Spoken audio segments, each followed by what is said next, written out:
भगवान अपने हाथों तकदीर बना रहे हैं।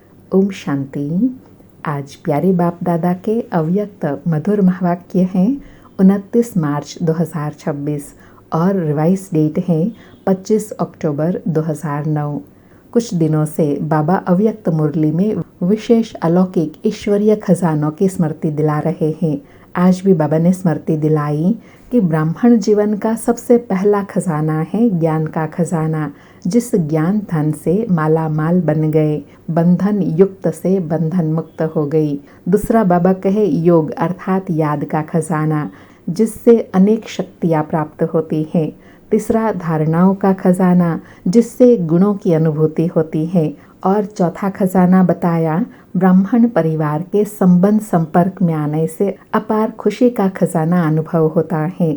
और पांचवा विशेष खजाना बताया संगम युग के समय का खजाना। बाबा कहे जिस आत्मा को समय के खजाने का महत्व है वह सदा अनेक प्राप्तियों के मालिक बन जाते हैं। सबसे ज़्यादा संगम युग की श्रेष्ठ से श्रेष्ठ प्राप्ति है स्वयं भगवान बाप रूप में मिले, शिक्षक रूप में, सतगुरु के रूप में प्राप्त होते हैं। बाबा कहे संगम युग में एक छोटे से जन्म में 21 जन्म की प्राप्ति, जिसमें तन मन धन जन सर्व प्राप्ति है और 21 जन्म के लिए गारंटी भी है। तो बाबा कहे अपने आप को देखो कि हम इन सर्व खजानों से संपन्न हैं। और सर्व खजाने जमा करने का समय बताया कि महत्व है संगम के समय का, सर्व शक्तियों की, सर्व गुणों की, परमात्मा प्यार की, ब्राह्मण परिवार के प्यार की और कल्प पहले वाले ईश्वरीय हक की। यह सर्व प्राप्तियाँ इस छोटे से युग में हैं। और इस वर्ष विशेष बाबा ने प्रैक्टिकल बात करने के लिए कहा कि सदा मुस्कुराता हुआ चेहरा हो, कोई चिंतन में कोई उलझन में ना हो। उसके लिए बाबा कहे सदा 2 शब्द याद रखो, माया को इशारा करो गेट आउट और अपने को गेस्ट हाउस में अनुभव करो। और ऐसी स्थिति बनाने के लिए बाबा कहे बेहद का वैरागी बनना है। सुनते हैं प्यारे बाप दादा के इन अव्यक्त अनमोल मधुर महावाक्यों को। आज की अव्यक्त मुरली का सार है सर्व खजानों से संपन्न अपने चेहरे व चलन से अलौकिकता का साक्षात्कार कराओ। बाप दादा कहे आज सर्व खजानों के दाता अपने खजानों के मालिक बच्चों को देख रहे हैं। हर एक बच्चा सर्व खजानों से संपन्न है, क्योंकि बाप ने सर्व बच्चों को एक जैसा एक ही समय में सर्व खजाने दिए हैं। तो बाप दादा अपने बालक सो मालिक बच्चों से मिलने आए हैं। बच्चों ने बुलाया तो बाप बच्चों के स्नेह में पहुंच गए। बाबा कितनी प्यार की अनुभूति करा रहे हैं कि बच्चों ने स्नेह से बुलाया तो बाप पहुंच गए बच्चों के स्नेह में बच्चों से मिलने। बाबा कहे खजाना तो बहुत है, सबसे पहला खजाना है ज्ञान धन, जिस ज्ञान धन से माला माल हो गए, महादानी बन औरों को भी बांटते रहते हो। जिस ज्ञान के खजाने से भिन्न भिन्न बंधनों में फंसी हुई आत्मा उन सब बंधनों से मुक्त हो गए, बंधन युक्त से बंधन मुक्त हो गए। बाबा कहे ज्ञान के खजाने से क्या प्राप्ति हो गई, आत्मा माला माल बन गई और जो भी अनेक प्रकार के बंधन हैं उन बंधनों से मुक्त हो गई, क्योंकि ज्ञान अर्थात समझ मिल गई। तो समझ मिलने से कारण का निवारण हो गया। बाबा कहे साथ में योग अर्थात याद का खजाना, जिससे अनेक शक्तियां प्राप्त की हैं। ऐसे ही धारणा द्वारा सर्व गुणों की अनुभूति अर्थात खजाना मिला है। साथ में धारणा की शक्ति से सर्व के स्नेह की शक्ति, सर्व के प्यार और अपनेपन की शक्ति का खजाना प्राप्त किया, सर्व के स्नेह का खजाना अनुभव किया। साथ में सर्व ब्राह्मण संबंध से अपार खुशी का खजाना अनुभव किया। बाबा ने कितने खजाने बताए, पहला ज्ञान धन का खजाना, दूसरा योग का खजाना, तीसरा धारणा के द्वारा गुणों का खजाना और चौथा ब्राह्मणों के संबंध संपर्क में आने से खुशी का खजाना प्राप्त होता है। बाबा कहे लेकिन सर्व खजानों के साथ जो विशेष खजाना है वह है संगम के समय का खजाना।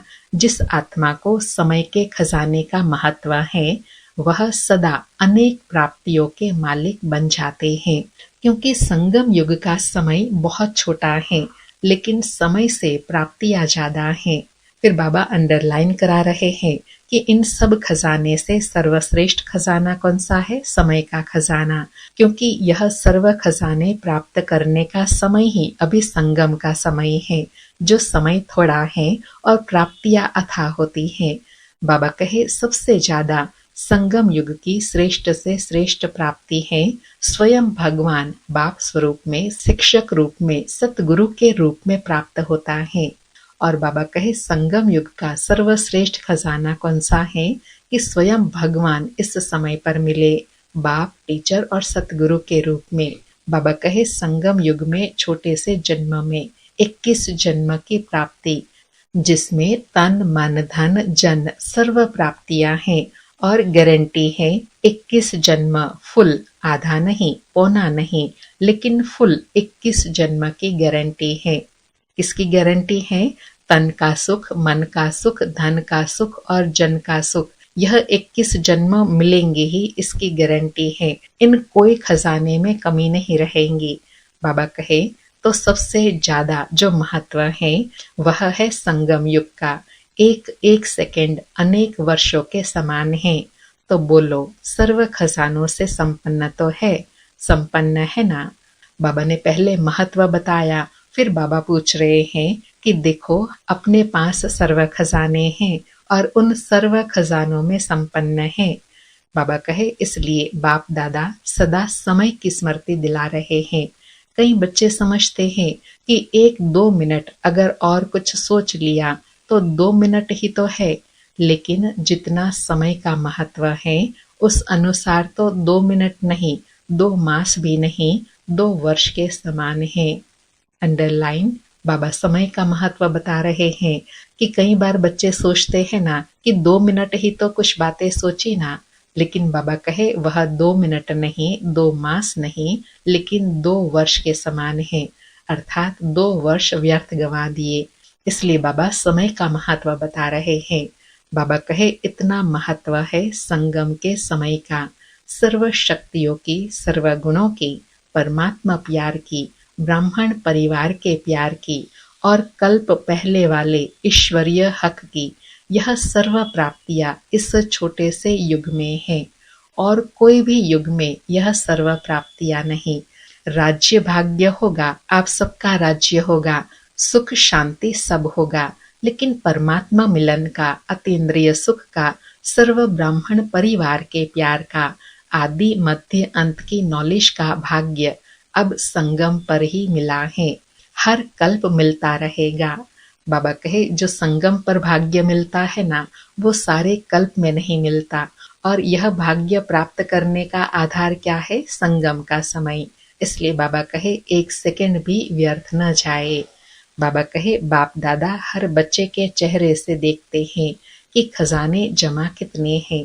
खजाने तो मिले, लेकिन हर एक ने कितना जमा का खाता बढ़ाया है, वह हर एक के चेहरे से, चलन से दिखाई देता है। बाबा अंडरलाइन करा रहे हैं कि बच्चों ने कितने खजाने जमा किए हैं, वह उनके चेहरे से और चलन से दिखाई देता है। बाबा कहे और आप सब भी अपने आप को जानते हो कि मैंने कितना जमा किया है। बाबा कहे बाबा तो जानते हैं, लेकिन बच्चे खुद भी अनुभव करते हैं, महसूस करते हैं कि हमने कितने खजाने जमा किए हैं। बाबा कहे अभी बाप दादा के दिल की यही आश है कि खजाने मिले तो है, लेकिन अब समय सिर्फ वर्णन करने का नहीं है, लेकिन आपका चेहरा और चलन प्रत्यक्ष अनुभव कराए कि यह आत्माएं विशेष हैं, न्यारे हैं और परमात्मा प्यारे हैं। क्योंकि आगे चलकर समय परिवर्तन होने से आपकी सेवा सिर्फ वर्णन करने से नहीं, समय नाजुक होने से इतना समय कोई निकाल नहीं सकेगा, लेकिन आपके खजाने संपन्न चेहरे से, चलन से आपकी अलौकिकता का दूर से ही साक्षात्कार होगा। बाबा ने कितनी श्रेष्ठ स्थिति का वर्णन किया कि अभी समय अनुसार आप बच्चों की ऐसी स्थिति चाहिए क्योंकि समय नाजुक आएगा तो ज्ञान का वर्णन नहीं कर सकेंगे, ना कोई सुन सकेंगे, लेकिन आपकी श्रेष्ठ स्थिति द्वारा ही अनेक आत्माएं साक्षात्कार करेंगे। बाबा कहे तो ऐसा पुरुषार्थ अभी अपना प्रत्यक्ष करो। जैसे ब्रह्मा बाप को देखा, चाहे संगठन के बीच में भी रहा तो भी दूर से वह पर्सनालिटी चमक अनुभव हुई। बाबा कहे ऐसे बाप समान सबको अनुभव कराना है, अर्थात यह विशेष आत्माएं हैं, यह महसूस करे। बाबा कहे ऐसे अभी डबल विदेशी विशेष डबल पुरुषार्थ करो। बाप दादा डबल पुरुषार्थी कहते हैं क्योंकि बाप दादा निमित्त आज डबल विदेशियों को देख खुश हैं, वृद्धि का पुरुषार्थ अच्छा कर रहे हैं। निमित्त बनी हुई आत्माओं से पालना भी सभी को बहुत अच्छी मिल रही है। और बाप दादा को एक बात सभी की बहुत अच्छी लगती है कि सर्व आत्माएं हर वर्ष अपना संगठन का मिलन मधुबन में विशेष करते हैं, क्योंकि मधुबन का वायुमंडल रिफ्रेशमेंट में बहुत सहयोग देता है। और एक ही जिम्मेवारी है, स्व परिवर्तन, मनसा सेवा, एक दो के अनुभवों का भी अच्छा चांस मिलता है। तो बाप दादा इस बात पर मुबारक देते हैं।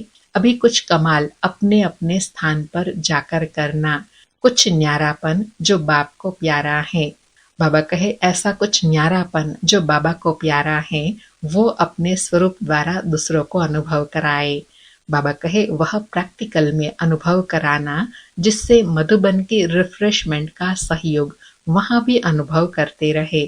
तो आज विशेष डबल पुरुषार्थी ग्रुप का मिलन है।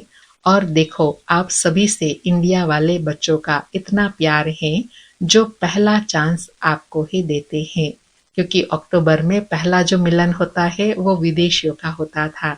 अभी तो सब बाबा के बच्चे आ जाते हैं, लेकिन पहले फिक्स होता था, पहले डबल विदेशी मिलते थे। बाबा कहे तो पहले चांस की रिजल्ट पहला नंबर लेना है, अच्छा लगता है। बाप दादा ने पहले भी सुनाया कि डबल विदेशी या डबल पुरुषार्थी बच्चों ने बाप का एक विशेष टाइटल प्रत्यक्ष किया है, जो विदेश में मेजॉरिटी तरफ के बाप के बच्चों को निकाल उनकी भी तकदीर की तस्वीर बना दी है। इसलिए लगन से जो चारों ओर मेहनत कर रहे हैं, उससे बाप का विश्व कल्याणकारी कर्तव्य प्रसिद्ध किया है। बाबा नशा दिला रहे हैं कि विदेशियों ने ही बाबा के इस कर्तव्य को, इस टाइटल को प्रसिद्ध किया है। कौन सा? कि शिव बाबा विश्व कल्याणकारी हैं, क्योंकि देश और विदेश में बाबा के बच्चे हैं। देश और विदेश में सब आत्माएं अपना भी और दूसरों का कल्याण कर रही हैं। बाबा कहे इसलिए बाप दादा हर बच्चे को वाह बच्चा वाह की मुबारक देते हैं। अभी भी जैसे भारत में कोने कोने में संदेश देने की सेवा चल रही है, ऐसे वहाँ विदेश में भी उमंग उत्साह है कि रहे हुए देश में संदेश दे दे, क्योंकि समय पर कोई भरोसा नहीं। बाप दादा ने पहले ही कहा है कि अचानक क्या भी हो सकता है, इसलिए संदेश देने का व अपने प्रोग्राम्स का अभी अभी कभी कभी नहीं। बाप दादा ने कहा ही है कि वास्तव में ब्राह्मणों की डिक्शनरी में कभी कभी शब्द शोभता नहीं है। अभी अभी संकल्प किया करना ही है, देखेंगे करेंगे, यह गे का शब्द नहीं है।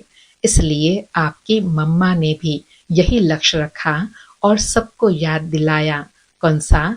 अब नहीं तो कब नहीं। बाबा कहे तो डबल पुरुषार्थी बच्चे अभी अभी करने वाले हैं, या कभी कभी जो समझते हैं कि अभी अभी करके दिखाने वाले हैं, वह हाथ उठाओ। करना ही है, करना ही है, करेंगे नहीं, करना ही है। बाबा कहे इतनी दृढ़ता हो, करना है नहीं, करना ही है। बाबा कहे याद रखना, अपने आप ही अपना चार्ट रखना। और बाप दादा ने पहले ही सुनाया है कि हर रात्रि को बाप दादा को अपने सारे दिन का चार्ट सुनाने के बाद अपना दिमाग खाली करके सोने से आपको नींद भी अच्छी आएगी, और साथ में रोज का हालचाल देने से दूसरे दिन याद रहता कि बाबा को हमने अपना कहा है, तो वह स्मृति सहयोग देती है। फिर धर्मराजपुरी में जाना नहीं पड़ेगा। बाबा कहे अगर अपना हिसाब किताब रोज बाबा को बताएंगे और सवेरे अटेंशन देंगे और बाबा को हर कर्म करते साथ का अनुभव करेंगे तो फिर धर्मराजपुरी में जाना नहीं पड़ेगा। बाबा कहे दे दिया ना और परिवर्तन कर लिया तो धर्मराजपुरी से बच जाएंगे। अब दूसरा वर्ष देखा तो किसने नहीं है, लेकिन अभी लक्ष्य रखो, वर्ष को छोड़ो, कम से कम जितना थोड़ा समय में बाप की जो आश है वह चेहरा दिखाई दे, चलन दिखाई दे, वह जल्दी से जल्दी प्रैक्टिकल में करके दिखाओ। बाबा ने कितनी गुह्य बात पर अंडरलाइन कराया कि अगला वर्ष तो किसने देखा है। इसलिए बाबा कहे जो बाबा की आश है वह बहुत थोड़े से थोड़े समय में प्रैक्टिकल करके दिखाना है। और क्या दिखाना है? अपने चेहरे और चलन से बाप को प्रत्यक्ष करना है। बाबा कहे हिम्मत है तो हाथ उठाओ, हिम्मत है, हिम्मत है। अच्छा, मुबारक हो। बाप दादा तो हर बच्चे में निश्चय और हिम्मत का उमंग उत्साह अभी अभी देख रहा है, लेकिन जाते जाते प्लेन में थोड़ा कम नहीं करना, बढ़ाते रहना। बाप दादा ने जो दृढ़ संकल्प की चाबी दी है उसको सदा ही कायम रखना, करना ही है। अभी अभी गे नहीं, वह समय अभी गया। बाबा कहे करेंगे, वह गे वाली भाषा अभी वो समाप्त हो गई, वो समय चला गया। अभी तो कौन सा समय चल रहा है? अभी अभी करना है, अभी नहीं तो कभी नहीं। बाबा कहे हो जाएगा नहीं, होना ही है। बाप दादा ने डबल पुरुषार्थी का टाइटल जो दिया है उसको सदा याद रखना। बाकी बाप दादा ने रिजल्ट सुनाई।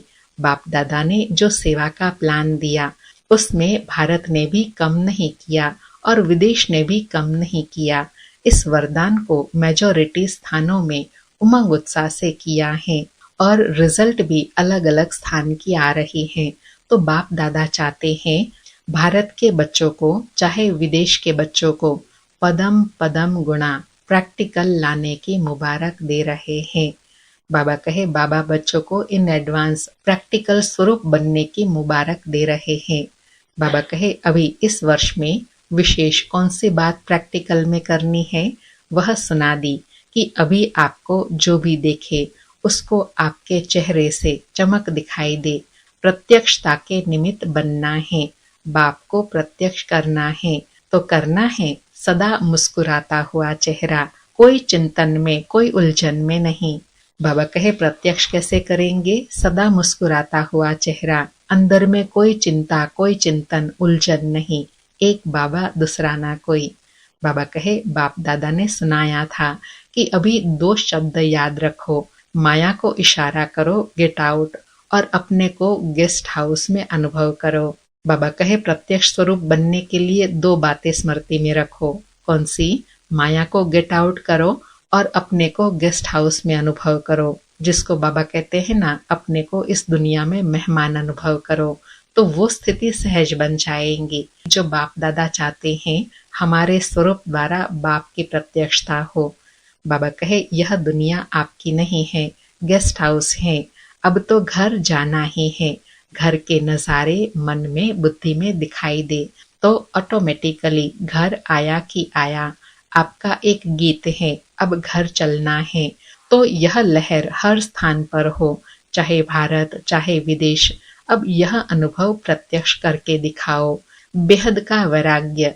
गेस्ट हाउस में दिल नहीं लगती, जाना है याद रहता है। बाबा कहे गेस्ट हाउस समझेंगे ना, अर्थात मेहमान समझेंगे ना, तो यह स्मृति अंदर में रहेंगी कि अब यहाँ से हमको जाना है, यह स्मृति रहेंगी। तो यह स्मृति ही सहज बेहद की वैराग वृत्ति धारण कराएंगी। बाबा कहे तो यह बेहद का वैराग कोई भी प्रकार के मन के संकल्पों को, आपस में संगठन के माया के विघ्नों को एकदम समाप्त कर देगा। यह माया के तूफान आपके लिए तोहफा बन जाएंगे। यह जो छोटे मोटे पेपर आते हैं, यह पेपर नहीं लगेंगे, लेकिन एक अनुभव बढ़ाने के लिए लिफ्ट लगेंगे। लिफ्ट और गिफ्ट, समझा? बाबा कहे अपने को गेस्ट हाउस में है ऐसा समझेंगे, मेहमान है ऐसा समझेंगे, तो क्या अनुभूति होंगी? पुरुषार्थ में लिफ्ट का अनुभव होगा और बाबा की गिफ्ट अर्थात वरदान का अनुभव होगा। समझा? अभी लक्ष्य रखो बेहद के वैराग की और हिम्मत उमंग उत्साह के पंख से उड़ते रहो और उड़ाते रहो। अभी संगम उड़ने का समय है। अपने पंख सदा चेक करो, कमजोर तो नहीं हो रहे हैं। बाप दादा डबल विदेशियों का विस्तार देख खुश हैं। अभी क्या करने चाहते हैं? हर बच्चा बाप समान और संपूर्ण, सर्व खजानों से संपन्न और हर श्रीमत जो मिलती रही है उसमें संपूर्ण पसंद है। बाबा कहे पसंद है ऐसी स्थिति बनाने के लिए। पसंद है तो ताली बजाओ। अच्छा, यह ताली हर दिन याद रखना, अपने आप ही मन में बजाना, बाहर से नहीं मन में बजाना। यह होमवर्क है। कौन सा होमवर्क बाबा ने बताया? संपन्न और संपूर्ण स्वरूप हमारे चेहरे से दिखाई दे। अच्छा, बाबा के सामने 90 देशों से 2300 भाई बहनें आए हुए हैं। पांचों खंडों, पांचों महाद्वीप के भाई बहनों को अलग अलग ग्रुप में खड़ा किया। उसमें पहला ग्रुप है अमेरिका, कनाडा और कैरेबियन के भाई बहनें। दूसरा ऑस्ट्रेलिया, रशिया, न्यूजीलैंड, फिजी। तीसरा यूरोप, यूके, मिडल ईस्ट और चौथा अफ्रीका, साउथ अफ्रीका, मॉरिशस। पांचवा रशिया, CIS, बाल्टिक कंट्री। इन सभी देशों वालों को बाबा ने कहा, सभी ने आगे बढ़ने का संकल्प भी लिया है और आपस में रूह रिहान भी की है। बाप दादा के पास समाचार आता रहता है। सभी एवर रेडी ग्रुप बनाओ। जो देश जितने भी आए उन देशों में बाप दादा प्राइज देंगे। क्या प्राइज देंगे वह तो देखेंगे उस समय, लेकिन बाप दादा डबल पुरुषार्थी बच्चों के हर एरिया के ग्रुप को यही कहते हैं कि कोई भी ग्रुप जो नंबर 1 जाएगा उसको प्राइज देंगे। एक देश के एक शहर में जितने भी सेंटर हैं, मानो अमेरिका है, अमेरिका के कनेक्शन में जो भी देश हैं वह सभी देश आपस में राय कर प्रोग्राम बनाएं कि यहाँ सभी निर्विघ्न रहेंगे, एवर रेडी रहेंगे, माया जीत रहेंगे, स्नेही और सेवा में सहयोगी रहेंगे। जो नंबर 1 होगा उसको बाप दादा प्राइज देगा। बाबा कहे बाबा प्राइज किस पर देंगे, किसको देंगे? जो बच्चे ऐसी बाबा को गारंटी देते हैं। कौन सी गारंटी? कि बाबा हम सभी निर्विघ्न रहेंगे, एवर रेडी रहेंगे, माया जीत रहेंगे, सबके साथ सेवा में आते स्नेही सहयोगी बन रहेंगे। बाबा कहे चलो 1 नहीं 3 को देंगे। बाबा कहे अगर पुरुषार्थ करेंगे तो एक देश को नहीं 3 को देंगे। जैसे 3 प्राइज होती है ना, फर्स्ट, सेकेंड, थर्ड, तो ऐसे 3 प्राइज देंगे अगर बच्चे तैयार हो। बाबा कहे 3 नंबर, वैसे तो 1 को दिया जाता है, लेकिन डबल पुरुषार्थी है ना तो 3 को चांस देंगे। पसंद है? हाँ हाथ हिलाओ। बाबा कहे अगर यस है, हाँ है तो हाथ हिलाओ। पसंद है? कितना टाइम चाहिए? यह टीचर सुनावे कितना टाइम चाहिए प्राइज लेने में, बताओ। तो सभी ने कहा फरवरी तक। बाबा कहे सभी देशों की टीचर साथ उठाओ। ठीक है, तैयार होंगे ना? फिर बाप दादा प्राइज देंगे। बहुत अच्छा, इसकी ताली तो बजाओ। अच्छा, भारत का भी टर्न आएगा। अभी तो आप लोगों का टर्न है। बाप दादा भी खुश होते हैं। वाह तीव्र पुरुषार्थी बच्चे, वाह। अच्छा, चारों ओर के तीव्र पुरुषार्थी, हिम्मत और उमंग उत्साह से उड़ने वाले, चलने वाले नहीं उड़ने वाले, चारों ओर के बाप समान संपन्न और संपूर्ण बनने वाले, बाप दादा के दिल तख्त नशीन, सदा बाप के कंबाइंड रूप का अनुभव और सहयोग लेने वाले, हर एक बाप के सिक्की लधे स्नेही बच्चों को बाप दादा का याद प्यार और नमस्ते। ऐसे ज्ञान संपन्न, गुण संपन्न, शक्ति संपन्न, स्नेह संपन्न बनाने वाले प्यारे बाप दादा को याद प्यार, गुड मॉर्निंग और नमस्ते।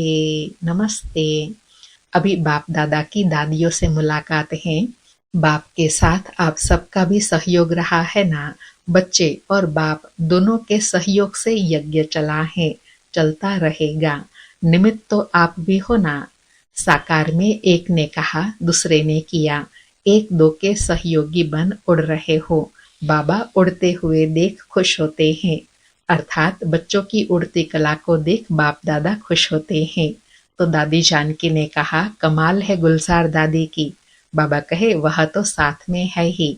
बाप दादा की यही शुभ इच्छा है कि आप सभी जो निमित्त हैं वह सदा एक दिखाई पड़े, भिन्न भिन्न नहीं, एक दिखाई दे। एक ने कहा, दूसरे ने राय दी और एक हो गए। अर्थात ऐसा एक मत वाला संगठन बनाना है। एक ने कहा, दूसरे ने माना और एक हो गए। बाबा कहे, अभी तो यज्ञ चल रहा है, आप सबकी एकता से ही चल रहा है। चाहे बाहर से दिखाई नहीं दे, लेकिन संकल्प में, विचारों में एक रह करके और आगे बढ़ाना है, क्योंकि अभी आप सबके ऊपर नजर है। अच्छा, आज बाबा ने वरदान दिया, अपनी श्रेष्ठ वृत्ति द्वारा शुद्ध वायुमंडल बनाने वाले सदा शक्तिशाली आत्मा भव। अपनी श्रेष्ठ वृत्ति द्वारा शुद्ध वायुमंडल बनाने वाले सदा शक्तिशाली आत्मा भव। स्पष्टीकरण है, जो सदा अपनी श्रेष्ठ वृत्ति में स्थित रहते हैं वे किसी भी वायुमंडल वाइब्रेशन में डगमग नहीं हो सकते। वृत्ति से ही वायुमंडल बनता है। यदि आपकी वृत्ति श्रेष्ठ है तो वायुमंडल शुद्ध बन जाएगा। कई वर्णन करते हैं कि क्या करे, वायुमंडल ही ऐसा है, वायुमंडल के कारण मेरी वृत्ति चेंज हुई। तो उस समय शक्तिशाली आत्मा के बजाय कमजोर आत्मा बन जाते हैं। लेकिन व्रत अर्थात प्रतिज्ञा की स्मृति से वृत्ति को श्रेष्ठ बना दो तो शक्तिशाली बन जाएंगे। बाबा ने शक्तिशाली बनने की विधि बताई कि वायुमंडल तो कैसा भी हो, लेकिन अपनी श्रेष्ठ वृत्ति द्वारा वायुमंडल को परिवर्तन करना है। और वो परिवर्तन कब होगा? जब अपना किया हुआ व्रत व की हुई प्रतिज्ञा को स्मृति में लाएंगे तो वृत्ति में भी परिवर्तन होगा और वायुमंडल भी श्रेष्ठ होगा और शक्तिशाली स्थिति का अनुभव करेंगे। आज का स्लोगन है, गुण मूर्त बनकर सर्व को गुण मूर्त बनाना ही महादानी बनना है। आज के अव्यक्त इशारे हैं, निश्चय के फाउंडेशन को मजबूत कर सदा निर्भय और निश्चिंत रहो। आज का पुरुषार्थ है, आपस में एक दो के प्रति सच्चा स्नेह हो तो स्नेही आत्मा के प्रति कभी अनुमान पैदा नहीं होगा। उनके स्नेह के बोल साधारण होते भी फील नहीं होंगे। उनका हल्का बोल भी ऐसा लगेगा कि इसने अवश्य कोई मतलब से कहा होगा। बेमतलब व्यर्थ नहीं लगेगा। जहाँ स्नेह होता है वहाँ फेथ जरूर होता है। तो ब्राह्मण परिवार में एक दो के प्रति स्नेह व फेथ रख संपूर्ण निश्चय बुद्धि बनो, तब ब्रह्मा बाप की आशाओं को पूर्ण कर सकेंगे। अर्थात ब्रह्मा बाबा की आश को पूर्ण तब कर सकेंगे जब एक दूसरे के प्रति स्नेह और निश्चय होगा। तो इस निश्चय के आधार से बोल कैसे भी हो, लेकिन भाव को समझ फेथफुल रहेंगे तो एक मत का संगठन बना सकेंगे और बाप दादा की आश को भी पूर्ण कर सकेंगे। अच्छा, ओम शांति। फिर से प्यारे अव्यक्त बाप दादा को शुक्रिया बाबा, शुक्रिया। अथाह खजानों से भरपूर करने के लिए शुक्रिया बाबा, शुक्रिया।